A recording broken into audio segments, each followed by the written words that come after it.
Hey guys, welcome back to Pokemon FireRed and LeafGreen. Last time we got here to Seven Island and explored Sebal Canyon. This time we'll be exploring the Tanoby Ruins at the very end of the island. At Tanoby Ruins there is one new Pokemon we can catch. Mantine is a LeafGreen exclusive water flying type that gets Bubble, Tackle, Supersonic, Bubble Beam, Takedown, Agility, Wing Attack, Water Pulse, and Confuse Ray. It learns all water type HMs and can be taught ice type TMs too. It also has better special defense than any Gen 1 Pokemon, which I didn't even realize until writing this bio and was very surprised by. Even though Mantine has good special defense, it has a weak move pool and only a handful of resistances, plus a quad weakness to Electric. Its special attack is only okay, but its physical attack is terrible, meaning it can't efficiently counterattack like Skarmory, Blastoise, or Snorlax can. Plus, this is the last area of the game, and you're introducing another water type that would have been helpful, I don't know, 50 episodes ago. If you somehow made it this far without a water Pokemon, I'd still just go back and get one. Seriously, what the hell were you thinking? There are so many options you can pick from. As much as I love Mantine's design, its personality, it's just not very efficient at all. And again, it's just introduced way too late in the game to be of any help at all. By surfing, there's a 95% chance of a level 5 to 40 Tentacool in FireRed. This is a 90% chance of a level 5 to 35 Tentacool in LeafGreen. One of the rare cases where the levels you can catch a Pokemon at actually differ, and Tentacool's clear body makes him immune to try and intimidate. However, in LeafGreen, there's also an added 5% chance of running into a level 35 to 40 Mantine. There's also a 5% chance in both versions of a level 35 to 40 Tentacruel. Speak of the devil. And the odds for surf and fishing are exactly the same as the water path. But here at the far end, there's nothing over this way, but we do have a trainer to fight. A mystic Pokemon is said to sleep inside here. This is Ruin Maniac Benjamin. He's gonna have a level 48 Geodude and 2 Graveler. Yeah, they're pretty much all just gonna go down one hit to Triton. Not much good in battle. I hear there are other ruins like the one here. Might they be the resting places of other mystic Pokemon? Welcome to the Mantine Chamber. You'll notice the back of the ruin is black. There's no hidden item. And there are no wild Pokemon we can encounter here. We heard rumors of a mythical Pokemon appearing here, but it seems like there's not really anything we can do about it yet. So let's see if there's anything else we can find in the rest of the ruin. On this island we have another chamber, Tanoby Chamber. The layout is different and there's a white background. And by background I mean like a line at the very top of the back wall. Although I guess it's actually more of a grayish, or maybe? I've heard it alternatively referred to as white or gray. I think it looks more white, so I'm gonna go with that. I just hope that doesn't start like the whole like, what color is the dress debacle again. Anyway, going to the next island, there are 2 new trainers, but also LeafGreen Chamber. As you'd expect, there is a different layout and it's colored orange. Interesting. Now outside the chamber, Clifford is teaching me how to paint. Oh, the big red dog, nice. This is Painter Edna. She is gonna have, you guessed it, a level 50 Smeargle. I don't remember what moves it has, so this is gonna be a surprise. Hopefully not. Okay, that's not as bad of a surprise as it could have been, but still an unpleasant one. Oh, extreme speed.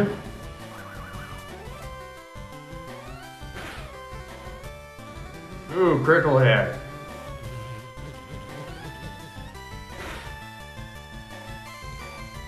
Hexus 1 hit KOs it. Player defeat Painter Edna. We might get in trouble for being noisy here. I mean, I'd imagine the ocean's probably a lot louder than you could be. I said I wanted to paint an old building, so Clifford brought me here. Now let's sneak past Edna and talk to her mentor. Today, in addition to our lesson, we came to see the chamber.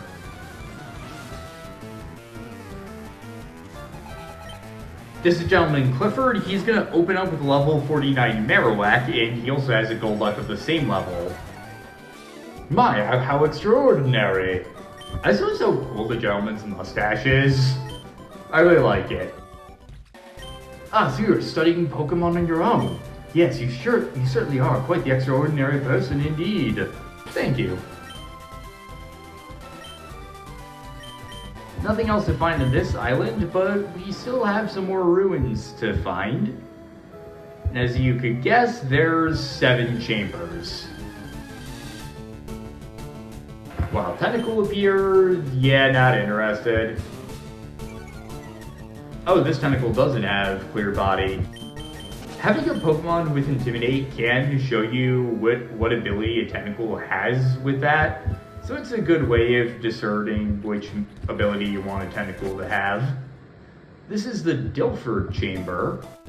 You can just run straight through it and see it has a blue background.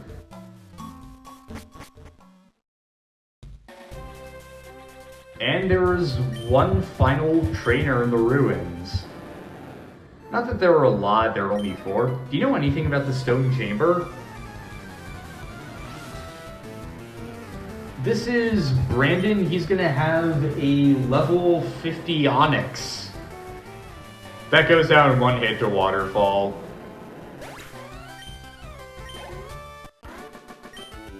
That was uncalled for. You didn't have to be so rough. The Tanoby ruins date back at least 1,500 years, but it's a baffling mystery as to why it was built in the first place. With all the trainers taken care of, let's see what we can find inside. This is the Scuffide Chamber, and the back is yellow or gold. Still nothing we can find in them yet. We don't want to go up, instead we want to surf to the southern part of the route. And we have 2 final islands here. This is the Viapla Chamber. I'm realizing this actually is the last one, but whatever. Alright, so we have like a pinkish purple here.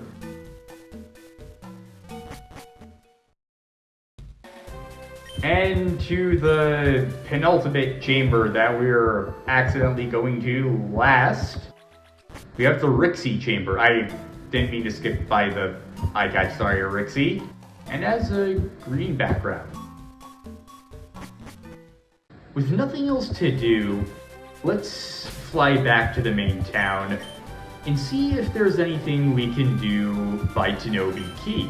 It has the same name, so maybe there's a connection there. Let's enter the Tanoby Key again. This, like I said last time, is a strength puzzle. We have to push all the boulders onto the correct spaces, and it's a pretty complicated puzzle. Okay, I don't have the solution, so let's see if I can do this by memory. Okay, I think you want to push this one up there. We have a dramatic thud to indicate you got it down.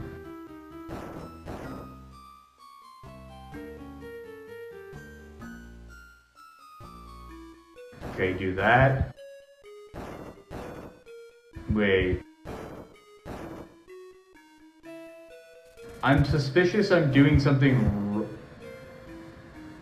Oh, I fucked up, didn't I? Yeah, I see. If I go up here, yeah, then I can't make it. Okay, yeah, I see what I did wrong there, so it's a lot trickier than it looks. I think this has to go in the top one, because there's no. I don't think there's any way I can get to the top without pushing that one out of the way. Because if I push either of these to the side, this part is still blocked off. So because of that, I think that has to go in there.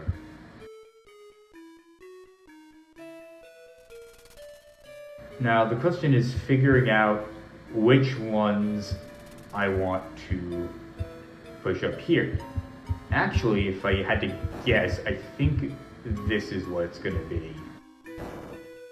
Okay, yeah, that seems a lot better.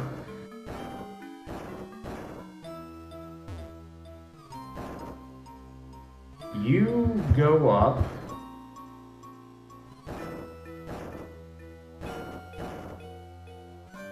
Okay. I think this top layer of boulders goes in the bottom ones. Or technically, the bottom ones could go in the bottoms and the tops in the tops. I think it could be either or, but I don't want to test it. Also, this looks like a face.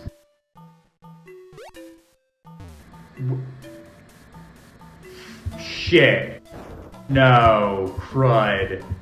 Yeah, god damn it, I can't move these up now. Okay, I think I'm onto something with that first part though, so let's try this a third time. Gonna weave around again. Push this up. And then do the thing where we loop around the center again. Finish this part of the setup. So I'm gonna try something different this time. I'm gonna push the bottom row into the bottom slots. Okay, we should be able to push the last two boulders in there. Also, it still looks like a face, and I really like that. Alright, there we go. And it kind of looks like a star, too. There we go.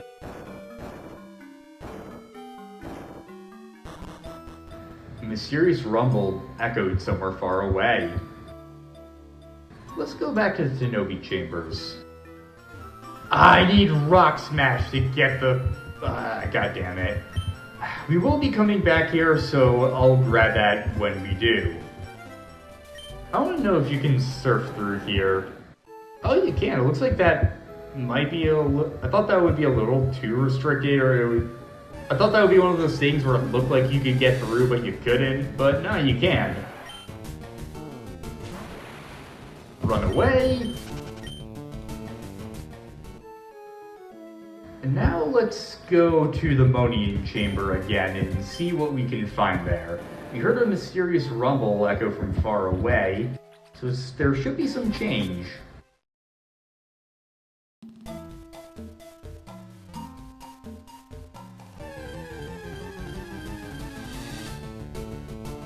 A wild Unown appeared.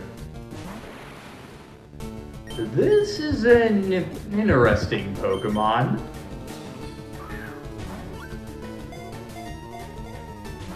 I broke free.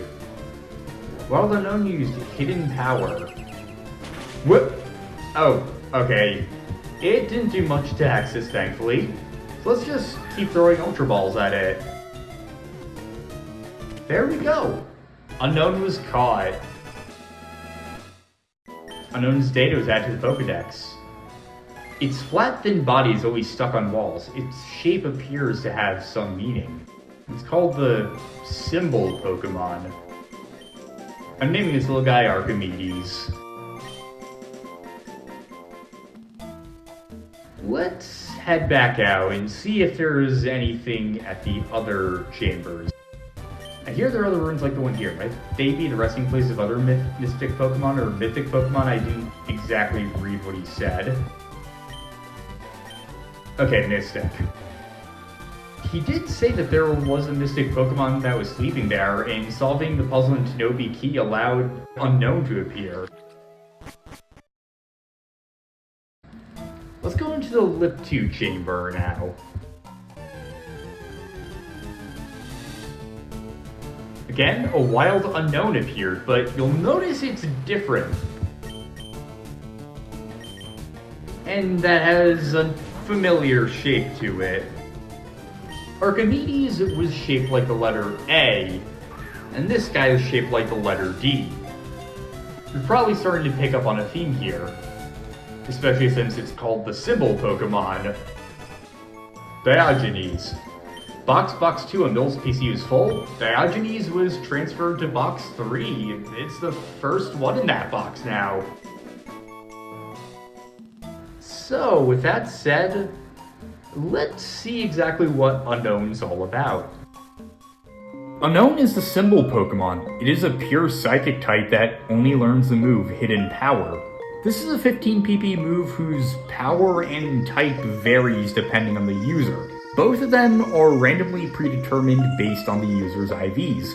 So once used, Hidden Power can deal damage of any of the 17 types, and each individual Pokemon will have a different Hidden Power type, and a base power in the range of 30 to 70. Later games introduced a feature to tell which type each Pokemon's Hidden Power will be, but there's no way to tell in this game. Hidden Power isn't a very good move, as you can tell, and Unown also isn't a very good Pokemon. Its stats also are just really bad, and it can't even evolve to boost them. With Unown's lack of usefulness out of the way, let's talk about the Donphan in the room. There are indeed 28 forms of Unown, one for each letter of the alphabet, plus 2 for an exclamation point and a question mark. Unown's form is determined by its personality value, a hidden part of code that determines the Pokemon's type, nature, size, etc. There's no prize for catching all 28 forms, but it's a fun challenge if you want to try it. It's a shame how impractical it is, because the Unown have always been one of the most fascinating mysteries in the Pokemon series to me. They're a very eerie and striking Pokemon, hearing in Pokedex entries that they have strange powers and 2 or more present, and how they continue to be an enigma in both the Pokemon world and our world, only make them more mysterious. There's also non-game media where Unown have the ability to shape reality based on people's desires, and also in later games would have connections to certain legendary and mythical Pokemon that were not introduced as a FireRed and LeafGreen. These connections imply they have a far greater significance in the world of Pokemon than was initially assumed. Either way, they're one of the most memorable and cryptic Pokemon ever released, and I still really enjoy their presence whenever they show up, and exploring the mysteries they bring in the areas they can be found in. I still hope that someday they'll get some kind of power boost so, well, they can eventually be useful, but that's going to be a long shot for now. So now you see what the gimmick of this place is. There's also a naming scheme to these chambers. I figured that the 7 of them were based on the numbers, because Monian means Mon, there's 2 in Lip 2, and I remember thinking Via Pois sounded like the French word for 7, even though I can't exactly remember what it is off the top of my head. But the point is, each of them is based on a combination of a number and a plant. And also, in each chamber, we have different counter odds for different forms of Unown. As I mentioned, there are 28 Unown forms for the 26 letters of the alphabet, plus an exclamation point and a question mark. I'm gonna give Unown N the name Nicodemus. I like giving them very epic sounding names. The Monian Chamber comes from Anemone and 1, and in there's a 99% chance of running into Unown A, and a 1% chance of running into Unown question mark. Unown S was caught.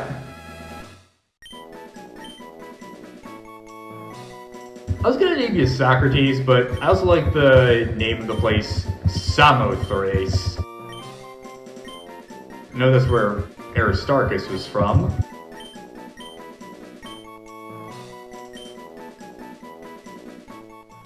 Oh no, that was Aristarchus of Samos. I know someone is from Samothrace, but I forget who. It was an important ancient Greek guy. By historical inaccuracies aside, it's really eating at me that I'm forgetting who is from Samothrace. I know someone important was from there. I got him confused with Aristarchus of Samos, because Samothrace. I remember I heard about it on Cosmos as a kid. God, who was it? Shit. I'm gonna have... I know I've already flashed on screen and I'm probably looking really silly in editing, but... it's just... It's bothering me more than it should that I can't remember who it was. Was it Archimedes? No, that was Sicily. I don't know. Anyway, for the other chambers, the Lip 2 chamber is a combination of 2 Lip and 2, and there's a 50% chance of unknown C, 50% chance of D, 50% chance of D, 40% chance of H, 5% chance of U, and a 1% chance of O. Also, all unknown will be level 25. In Weep, there's a 60% chance of N, 30% chance of S, 8% chance of I, and a 2% chance of E. Weep is based on P and 3. P is in the plant, not the urine, get your mind out of the gutter. And your urine out the gutter, stop urinating in public, that's disgusting. Dilford is based on Daffodil and 4. There's a 40% chance of unknown P, 20% chance of J, 20% chance of L, 14% chance of R, and 6% chance of Q. Romulus. 1 pixel from the exit. Ooh, P. Patroclus. The Scuffide chamber is based on Hibiscus and 5, and there's a 40% chance of unknown Y, 25% chance of G, 20% chance of T, 13% chance of F, and 2% chance of K. Rixie is based on Iris and 6. There's a 50% chance of unknown V, 30% chance of W, 10% chance of X, 8% chance of M, and 2% chance of B. Tiresias. And finally, Viapaw is based on Poinsettia and 7. In there's a 99% chance of unknown Z and a 1% chance of unknown exclamation point.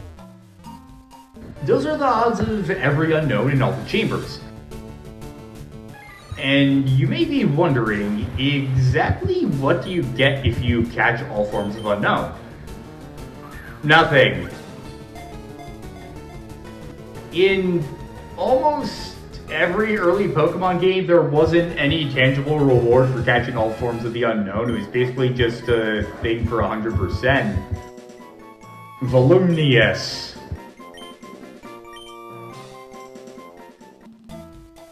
I'm always so tempted. That's the second time in a row an unknown has appeared right before we left, huh? And it's an X. I really like the letter X, but lately a certain company has now kind of slandered or tarnished its reputation. I still like the letter X. Even if that was kind of cringe, not gonna lie. Xanthip.